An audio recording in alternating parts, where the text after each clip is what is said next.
What if some of the most powerful performers in black entertainment history were quietly fighting for their lives while the rest of the world was still cheering for them? What if the laugh you got from them on a Tuesday night, the performance that left you stunned in a movie theater, the interview where they looked completely fine, was actually coming from someone carrying a diagnosis they had chosen to keep entirely to themselves?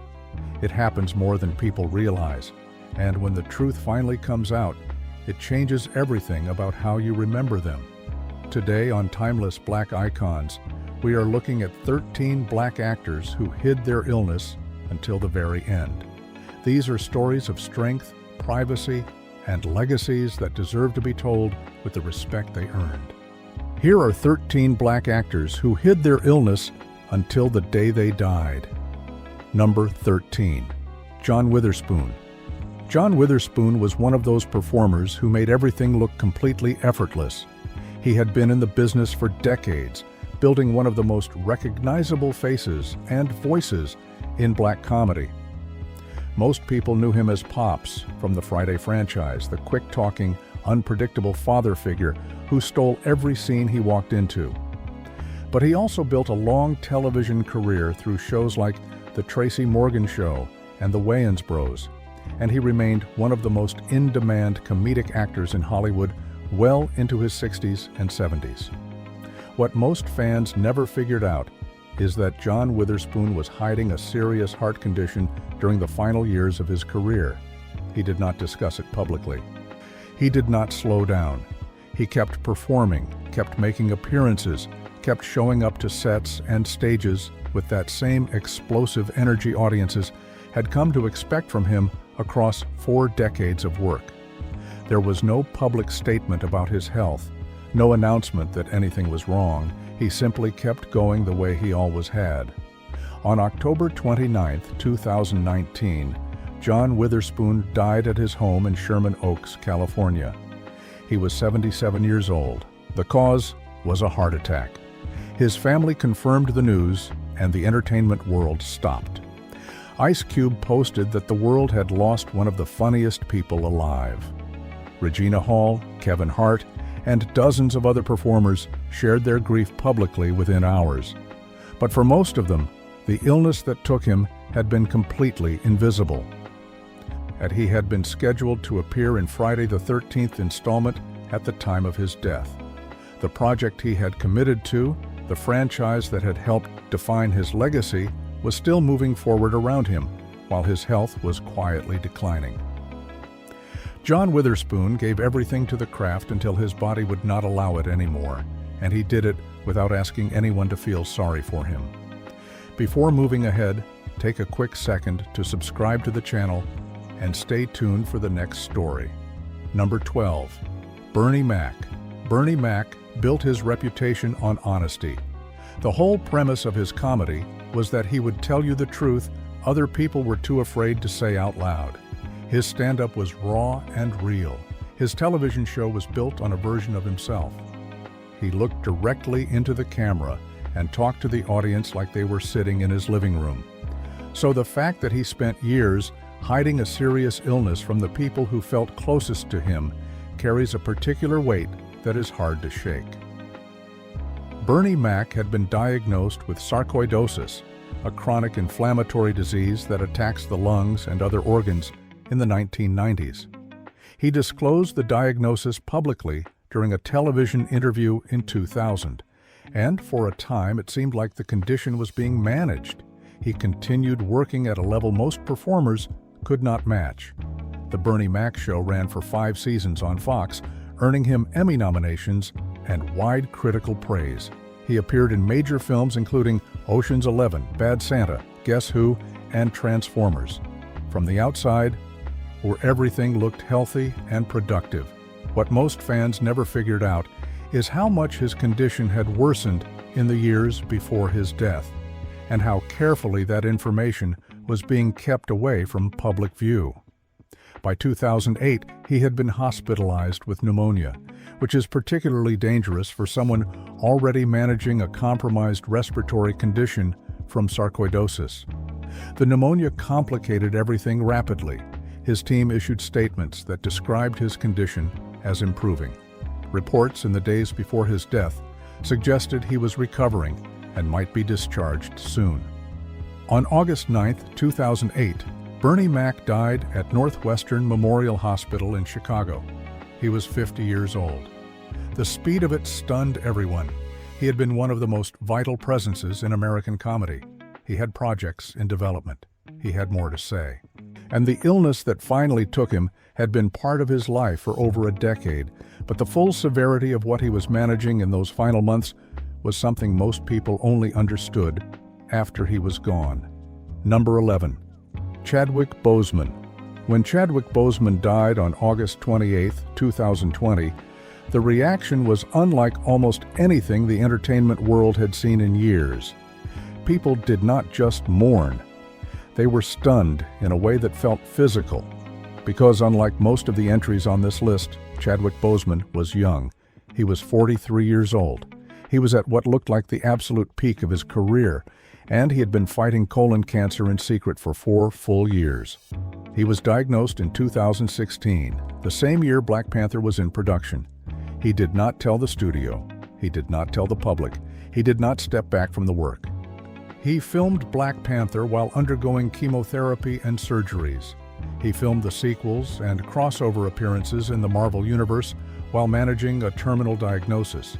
He filmed Da 5 Bloods and Ma Rainey's Black Bottom, the performance that would earn him a posthumous Academy Award nomination during periods when his body was being pushed beyond what most people could endure in a hospital bed. What most fans never figured out is how many of the images they celebrated during those years were actually images of a man in active treatment. The videos that circulated of Boseman appearing thinner than usual, the moments where his face looked drawn in ways people attributed to intense preparation for a role, were actually glimpses of someone fighting for his life while refusing to let the fight become his identity. He visited children with cancer in hospitals during that period. He showed up for them while quietly being one of them. His announcement came as a social media post on the day he died, released by his family. It told the world everything at once. He had the diagnosis. He had been fighting. He was gone. The posts went up, and for hours people simply could not process it. Chadwick Boseman redefined what it means to carry something privately with grace. He chose to be remembered for his work, and he was. Number 10. Clarence Williams III. Clarence Williams III was one of the most distinct presences in the history of American television. He first became iconic as Link Hayes in The Mod Squad, the groundbreaking late 60s drama that put a young black man at the center of a serious network television show at a time when that was genuinely rare. His stillness on screen, the intensity he brought to every scene without ever overplaying it, made him someone you could not look away from. He carried that quality through decades of film and television work, including Purple Rain, Hype Williams Decorated, and a long list of character roles that showed his range long after the Mod Squad had ended. Clarence Williams III was diagnosed with colon cancer and largely kept the information private in the years before his death. He had stepped back from the high-profile pace of his earlier career, but he continued to work in film and television into his later years without drawing attention to any health struggles. The entertainment community was not prepared for the news when it came. There had been no public statement about a diagnosis, no interviews discussing his health, no visible decline that the industry had been tracking. He died on June 4, 2021, at the age of 81. His death was confirmed by his manager, and the cause was reported as colon cancer. The tributes that followed came from across the full span of his career. People remembered Link Hayes and the revolution the Mod Squad quietly represented in American television history. They remembered his work alongside Prince in Purple Rain. They remembered character roles in films that had come out decades apart, each one showing a performer who never coasted on reputation and never stopped taking the craft seriously. He had earned the right to go quietly, if that was what he chose, and that is exactly what he did. Number 9. Bill Nunn. Bill Nunn is one of those actors whose face and energy you recognize immediately, even if his name does not always come first. He was Radio Raheem in Spike Lee's Do the Right Thing, carrying that enormous boombox through the streets of Brooklyn with a presence that made him impossible to ignore. That performance alone would have secured his place in film history. But he kept going. He appeared in New Jack City, He Got Game, and built a long and steady career that eventually brought him to the role of Robbie Robertson, the Daily Bugle editor across multiple Spider-Man films. Bill Nunn was diagnosed with leukemia and kept the information away from the public eye during the final period of his life. He continued to work as his health allowed, remaining connected to the projects and people that mattered to him. Spike Lee, who had known him since their college days at Morehouse, was close to him throughout. But the diagnosis itself was not something Nunn brought into public conversation. He had never been the kind of performer who needed the spotlight on his personal life. He put everything into the work and kept everything else private. He died on September 24, 2016, in Pittsburgh, Pennsylvania. He was 62 years old. Spike Lee announced his passing on social media and expressed the kind of grief that comes from losing someone who had been part of your creative life for decades. The tributes highlighted the full range of what Nunn had contributed to American film, from the politically charged energy of Do the Right Thing to the quieter authority he brought to supporting roles across 3 decades of Hollywood work. Radio Raheem never turned the music down, and Bill Nunn never stopped working until the very end. Number 8. Nipsey Hussle.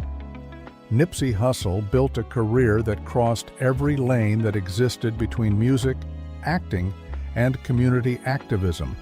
He had appeared in films including Caged Animal and had been building his presence in Hollywood with real intention, understanding that ownership and control of his own image and story were as important as the work itself.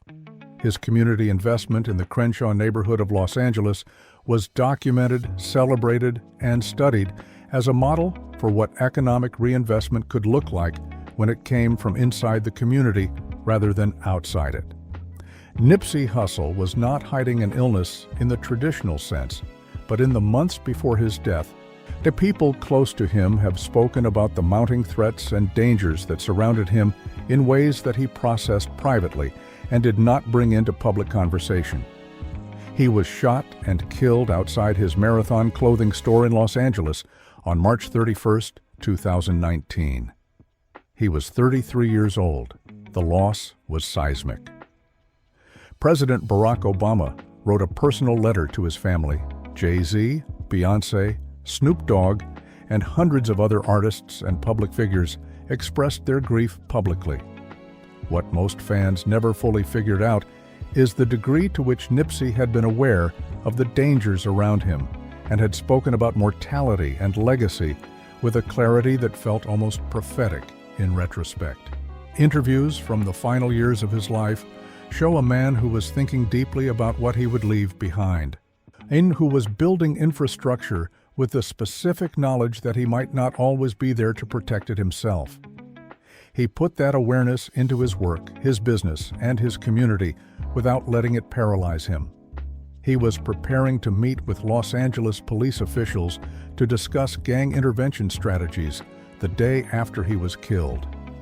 He never made it to that meeting, but the work he had already done continued to move forward without him, which is exactly what he designed it to do. Number 7. Michael Clarke Duncan. Michael Clarke Duncan arrived in Hollywood with a physical presence that was genuinely hard to prepare for on screen. He was 6 feet 5 inches tall and built in a way that made every scene he entered feel immediately different. But what separated him from being simply a physical novelty was the warmth and emotional depth he brought to everything he did. His performance as John Coffey in The Green Mile in 1999 earned him an Academy Award nomination for Best Supporting Actor and announced him as a performer of real consequence, not just an imposing figure directors reached for when they needed size. Michael Clark Duncan had a heart attack in July 2012 and never fully recovered. The severity of his condition was not widely understood by the public in the weeks that followed the initial reports. His partner at the time, Omarosa Manigault, reported that he was in intensive care.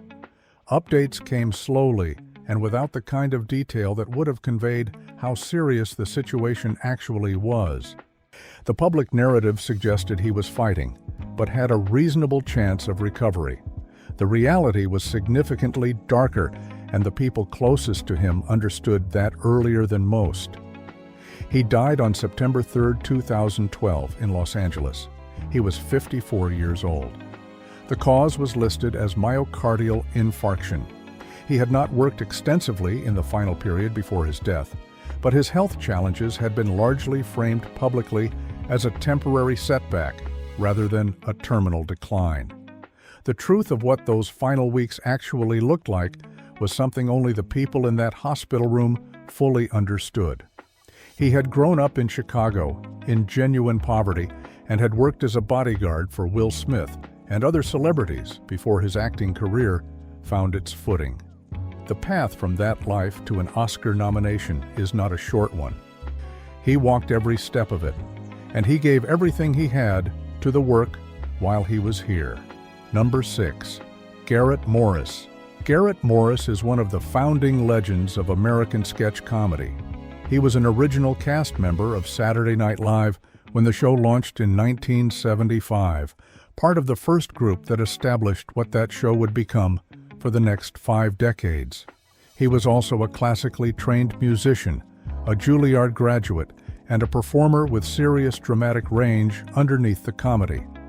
After SNL, he built a long television career and became a familiar face to younger audiences through his work on the Martin Lawrence sitcom Martin, and later on Two Broke Girls, where he played the owner of the diner and remained a regular presence for all 6 seasons. Garrett Morris was shot in Los Angeles in 1994 in a robbery that left him seriously wounded. He survived, but the physical trauma from that event had lasting effects on his health that he largely kept out of public discussion.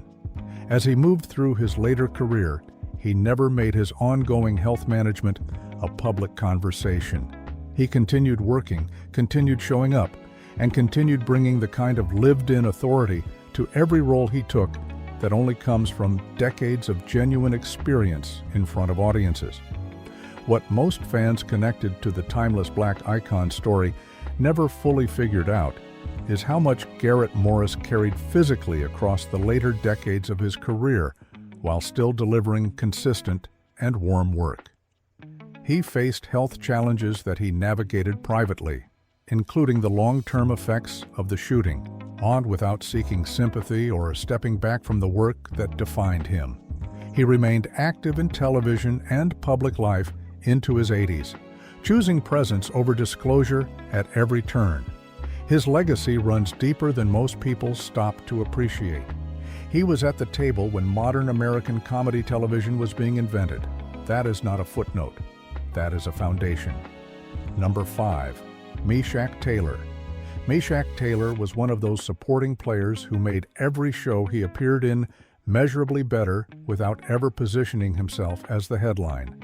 He was Anthony Bouvier on Designing Women, the warm, funny, deeply human character who became a genuine fan favorite across the show's 7-season run. Before that, he had appeared in films including Mannequin and Dave alongside Kevin Kline.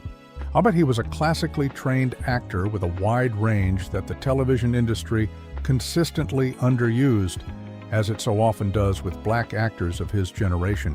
But he brought full commitment to everything he was given, regardless.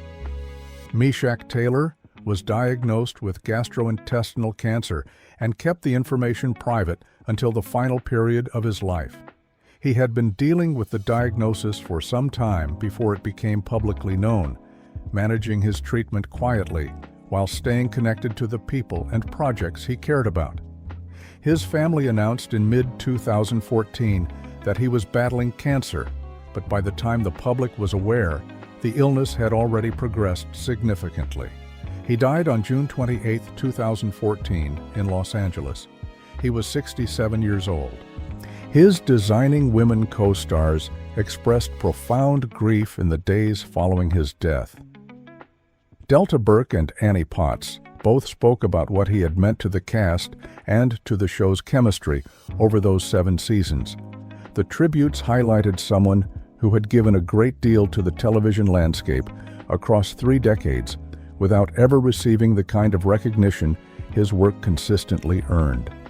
Anthony Bouvier deserved more than a footnote, and so did the man who played him. Number 4. Natalie Cole.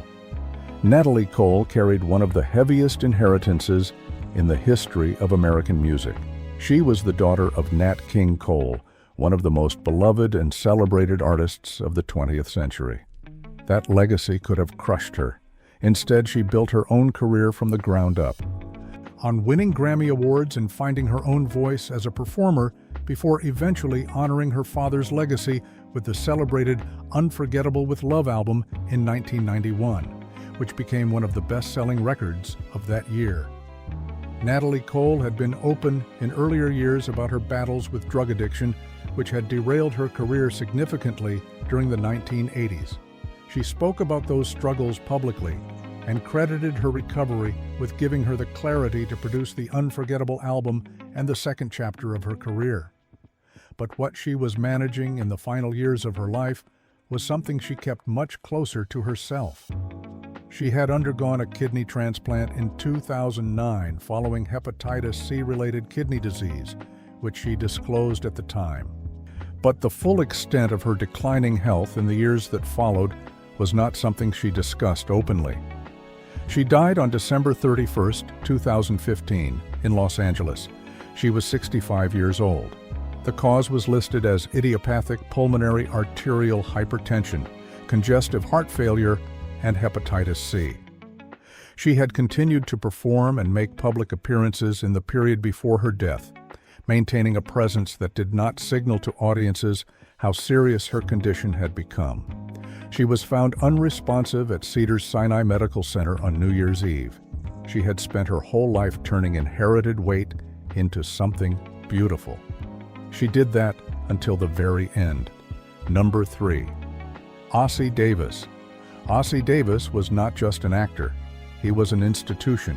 He was a civil rights activist, a playwright, a director, a public intellectual, and one of the most respected voices in Black American cultural life across 6 decades of public work. He delivered the eulogy at Malcolm X's funeral in 1965. He was present at and spoke at major civil rights gatherings. He worked alongside the most important figures of the 20th century in both entertainment and political life.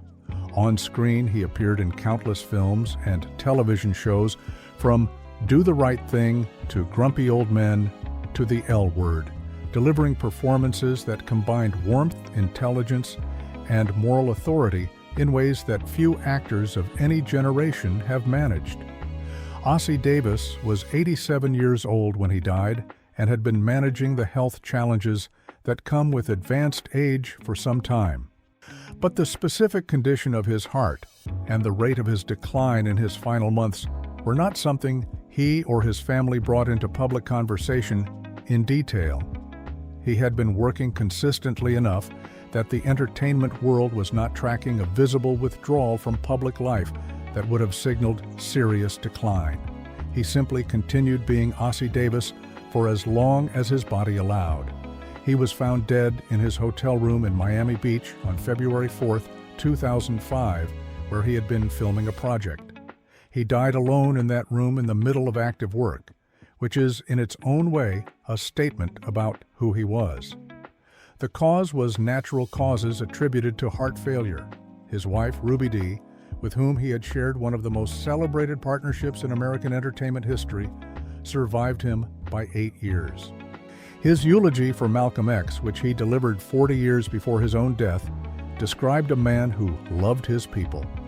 The same words apply to Ossie Davis without any alteration. Number 2. Ruby Dee. Ruby Dee and Ossie Davis were so intertwined in the public imagination that it is almost impossible to discuss one without the other. But Ruby Dee was her own complete story, entirely separate from the partnership. She was a pioneering actress who broke barriers at a time when the entertainment industry offered black women almost no room to do so. She appeared on Broadway in landmark productions, worked in film and television across 6 decades, and won an Academy Award nomination for her supporting role in American Gangster in 2007, when she was 83 years old. That nomination, coming so late in a career that long deserved the recognition, said everything about how consistently Hollywood had undervalued what she was capable of. Ruby Dee managed her health privately in the years following Ossie Davis's death in 2005. She had been dealing with the effects of age and the physical demands of a life lived at high intensity across 8 decades of public work. She continued to appear publicly, continued to make statements on issues she cared about, and continued to be a presence in the cultural conversation in ways that suggested strength rather than decline. She died on June 11, 2014, in New Rochelle, New York. She was 91 years old. The cause was listed as natural causes. Her family confirmed the news, and the response was immediate and widespread. President Obama released a statement. The entertainment world paused. People who had grown up watching her on screen and had followed her activism across decades shared what she had meant to them personally. She had been nominated for an Oscar at 83 years old. She lived to 91. She fought for everything she believed in for the entirety of that life, and she did the last of it quietly, privately, and on her own terms. Number 1. Chadwick Boseman. Some names deserve to be said twice. Chadwick Boseman opened this list, and he closes it, because no story here captures what it means to hide an illness while giving everything you have to the world, quite like his does. He was diagnosed with stage 3 colon cancer in 2016. By the time he died on August 28, 2020, it had progressed to stage 4. In between those 2 dates, he gave some of the most significant performances in recent American film history, and never once asked anyone to acknowledge what it was costing him. He played Thurgood Marshall, Jackie Robinson, and James Brown in biographical films that required total physical and emotional commitment. He played T'Challa, the Black Panther, in a film that became a cultural moment of global significance for Black audiences everywhere. He returned to that character multiple times while his body was in active treatment. The scenes of Black Panther preparing for battle, standing with absolute authority, moving through physical demands that would challenge a healthy athlete, were filmed by a man who was going to chemotherapy between shooting days. What makes his story sit at the top of this list is what he chose to do with the time he knew was limited. He did not retreat. He did not make the illness the story. He showed up for children fighting cancer in hospitals and took photos with them while being one of them. He continued to choose projects of moral and cultural weight. He made Ma Rainey's Black Bottom and gave a performance of such ferocious precision that the Academy recognized it after his death with a posthumous nomination. His family's announcement on the day he died included a photograph of him smiling. The statement said he endured it all with the grace and dignity he brought to everything he did. That is the only summary his story needs. Chadwick Boseman chose to be remembered for what he gave, rather than what was taken from him. And every single day until the end, that is exactly what he did. And there you have it.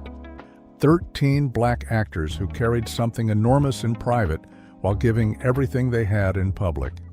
Each of them made a choice about what their story would be, and each of them decided that the work, the craft, and the people they served would come first. Now we want to hear from you.